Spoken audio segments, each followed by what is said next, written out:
नमस्कार दोस्तों, स्वागत है आपका आज के एपिसोड में। आज का जो हमारा डिस्कशन का टॉपिक है उसकी हेडलाइंस को आप देख सकते हैं। हेडलाइंस है developed Kerala is vital for dream of a developed India says PM Modi. यानी पीएम मोदी ने ये कहा है कि विकसित भारत के लिए केरल का विकास बहुत ज़रूरी है और इस लिहाज से आज का जो हमारा पूरा डिस्कशन का टॉपिक है वो बेहद इंपॉर्टेंट हो जाता है और आपका ये टॉपिक जीएस पेपर 3 डेवलपमेंट से संबंधित है। अब हम न्यूज़ को समझते हैं। तो दरअसल प्रधानमंत्री नरेंद्र मोदी आज केरल की यात्रा पर हैं, केरल के दौरे पर हैं। तिरुवनंतपुरम में इन्होंने दौरा किया। अब इसका ये जो इन्होंने पूरा दौरा किया, इसका उद्देश्य क्या है? तो इसका सीधा सा उद्देश्य है, जैसा कि इन्होंने कहा भी, कि विकसित भारत के लिए केरल का विकास बेहद ज़रूरी है और इसी क्रम में केरल में विभिन्न विकास परियोजनाओं का शुभारंभ किया जाएगा और कई जो है कि आधारशिलाएं भी रखी जाएंगी, कई शिलान्यास भी किए जाएंगे। अब इसमें पूरी जो उद्घोषणा है, पूरा जो कार्यक्रम है, उसमें प्रधानमंत्री नरेंद्र मोदी जी ने कुछ घोषणाएं भी की हैं, कुछ महत्वपूर्ण घोषणाएं, उनके बारे में हम एक एक करके समझ लेते हैं। तो यहाँ पर केरल में 3 नई अमृत भारत एक्सप्रेस ट्रेनों और केरल के लिए एक यात्री ट्रेन को हरी झंडी दिखाई गई। साथ ही साथ पीएम स्वनिधि क्रेडिट कार्ड योजना का शुभारंभ किया गया और विज्ञान, नवाचार और स्वास्थ्य सेवा के क्षेत्र में कई नई पहलें शुरू की गई। इसे हम आगे विस्तार से समझेंगे। और इसके अलावा प्रधानमंत्री आवास योजना शहरी के तहत प्रगति पर भी प्रकाश डाला गया। तो ये थी पूरे जो इनका दौरा है, इसकी मुख्य मुख्य बातें। अब हम इन्हें आगे एक एक करके डिटेल में समझने का प्रयास करेंगे और इसी क्रम में हम सबसे पहले जानेंगे रेल कनेक्टिविटी और बुनियादी ढांचा के बारे में। जैसा कि हमने आपको बताया कि इन्होंने कुछ जो नई रेल सेवाएं हैं उनको हरी झंडी दिखाई है।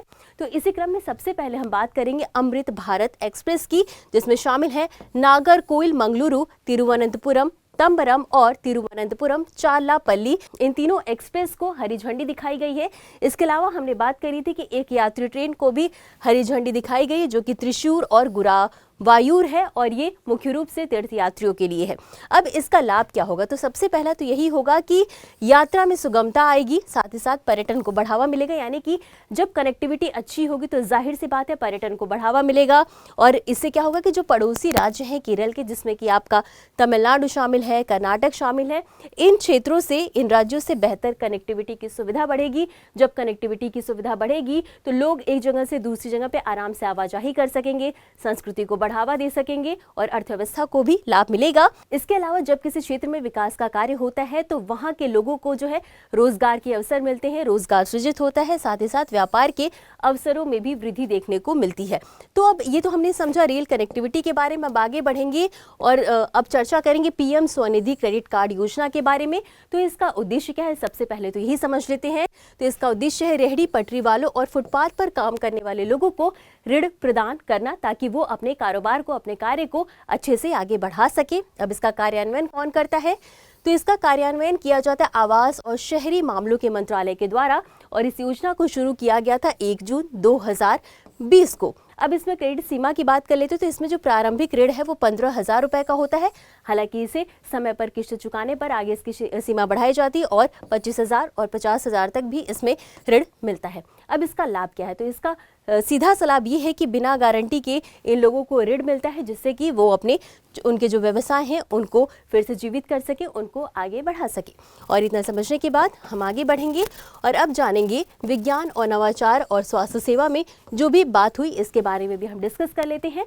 तो इस क्षेत्र में कुछ नई पहलों का शुभारंभ किया गया, जिसमें कि सबसे पहला है आपका Shri Chitra Tirunal institute for medical sciences and technology में रेडियो सर्जरी केंद्र की आधारशिला रखी गई, शिलान्यास किया गया।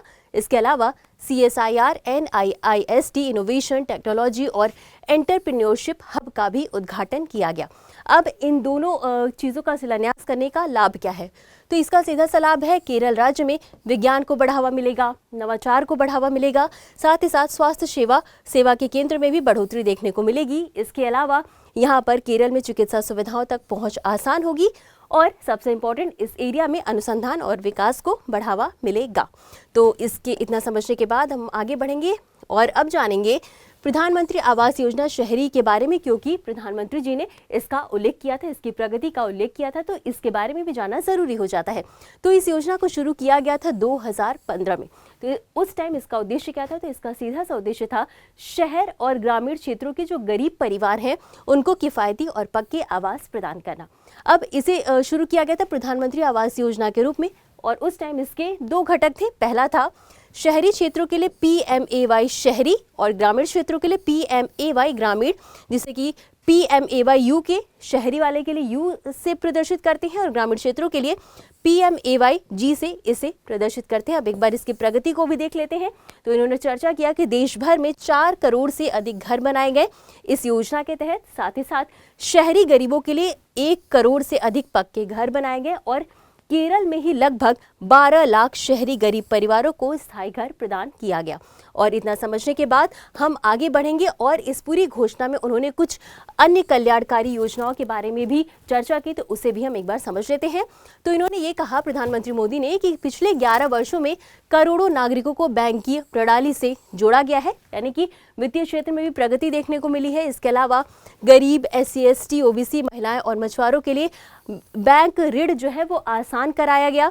इसके अलावा यहाँ पर PM सूर्य घर मुफ्त बिजली योजना की बातचीत की गई, जिसका उद्देश्य क्या है? बिजली के खर्च को कम करना और नवीकरणीय ऊर्जा को बढ़ावा देना। इसके अलावा आगे बढ़ेंगे, आयुष्मान भारत योजना की भी बात की गई और इसका लक्ष्य है 5 लाख तक मुफ्त स्वास्थ्य बीमा उपलब्ध कराना। मातृ वंदना योजना के बारे में भी बात की गई, जिसका उद्देश्य है गर्भवती महिलाओं और स्तनपान कराने वाली माताओं के लिए सहायता देना।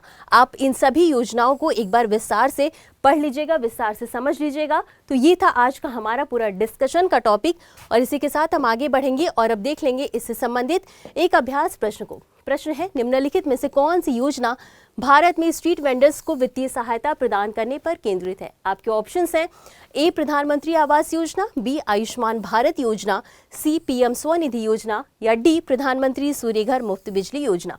और इस प्रश्न का उत्तर आपको हमेशा की तरह कमेंट बॉक्स में देना है। तो आज के लिए बस इतना ही, मिलते हैं अगले एपिसोड में इसी तरह कुछ अहम और जरूरी खबरों के साथ। तब तक के लिए धन्यवाद।